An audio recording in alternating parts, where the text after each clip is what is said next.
Alors, comme on vient de dire, une variable aléatoire, elle est complètement définie par sa loi de probabilité. Qu'est-ce que ça veut dire, la loi de probabilité d'une variable aléatoire? Alors, soit x une variable aléatoire et oméga x son ensemble d'arrivées. J'aimerais bien faire là, ouvrir deux parenthèses et dire que cette notion de variable aléatoire, lorsqu'on dit x est une variable aléatoire, il y a tout un flux d'informations qu'il faut avoir automatiquement dans la tête. Premièrement, il faut savoir qu'il y avait une expérience aléatoire, qu'il y avait un ensemble fondamental et qu'il y avait aussi une probabilité de réalisation des événements de l'expérience aléatoire. D'accord? Et après, on a redéfini comme ce qu'on a fait une règle de jeu sur cette expérience aléatoire. D'accord? Alors, comme vous le remarquez, lorsqu'on parle d'une variable aléatoire, elle est toujours caractérisée par son ensemble d'arrivées et non pas par son ensemble de départ qui était plutôt l'ensemble des événements. Donc là, x variable aléatoire, il faut toujours penser à donner l'ensemble oméga x. La loi de probabilité de la variable aléatoire x est la fonction f qui va prendre ou bien qui va faire son départ de oméga x, qui était un ensemble soit fini, soit dénombrable, soit infini selon la nature de la variable aléatoire x, grand X, vers l'intervalle 0, 1, qui à chaque petit x, d'accord, fait correspondre f de x, c'est quoi?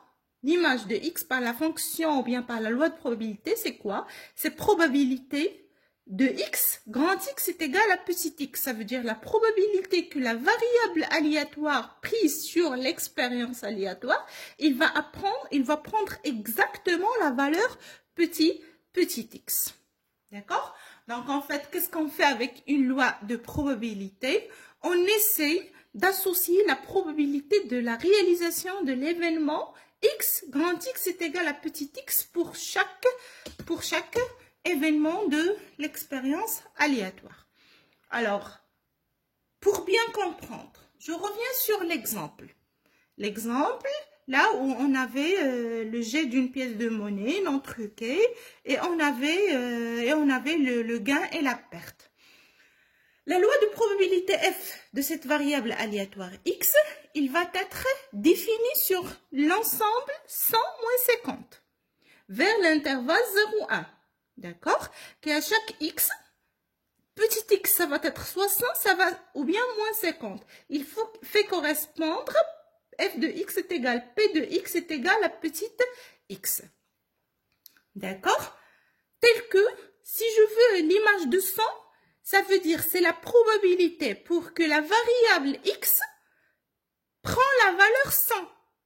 C'est probabilité de réaliser pile. Parce que quand est-ce qu'on donne la valeur 100, c'est lorsqu'on a pile sur l'expérience aléatoire et c'est égal à 1,5. Si je veux f de moins 50, c'est la probabilité pour que x est égal à moins 50, ça veut dire c'est la probabilité pour réaliser plutôt face. Et dans ce cas-là, on aura une probabilité de 150. D'accord? Les lois de probabilité, ou bien loi de probabilité, c'est toujours il correspond toujours à la variable aléatoire. On ne peut pas donner une variable aléatoire sans lui préciser sa loi de probabilité. Et pour répondre aux exigences de la situation, chaque fois qu'on demande la loi de probabilité, il y a des étapes à suivre. Alors là, j'insiste, même si on ne le demande pas, une fois que vous trouvez écrit loi de probabilité d'une variable aléatoire, il faut aller chercher les informations suivantes. Premièrement, c'est déterminer l'ensemble oméga x des valeurs x prises par x. Ça veut dire autrement, il faut aller comprendre la variable aléatoire elle-même. Et deuxièmement, il faut déterminer la loi de probabilité f de x, qui à x fait correspondre, f de x est égal, p de x est égal à, grand x est égal à petit x. La deuxième étape, on établit, pour bien simplifier la chose, on établit un tableau de la forme. Un tableau qui va contenir des lignes et des colonnes. Sur la première ligne, qu'est-ce qu'on marque? On marque toutes les valeurs prises par x. D'accord? Et sur la seconde ligne, on marque les probabilités correspondantes aux valeurs x. Pour notre exemple toujours, le tableau qu'on doit établir est le suivant. Sur la première ligne, on trouve les valeurs petites x qui vont être prises par x. C'est moins 50 et 100. Et sur la ligne suivante, on trouve plutôt les probabilités à associer. Alors, toujours dans le cadre des remarques sur la loi de probabilité, quand on donne une fonction f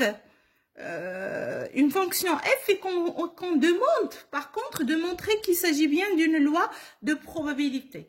Le travail à faire, c'est premièrement montrer que les f de x, ce sont des valeurs qui sont positives, d'accord? Et la deuxième des choses, il faut montrer que la somme des f de x est égale à 1.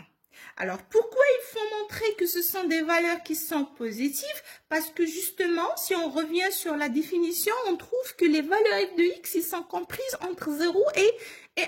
Donc, si je calcule une valeur f de x et que je la trouve négative, ça n'a pas de sens. Si je la trouve il dépasse 1, ça n'a pas de sens.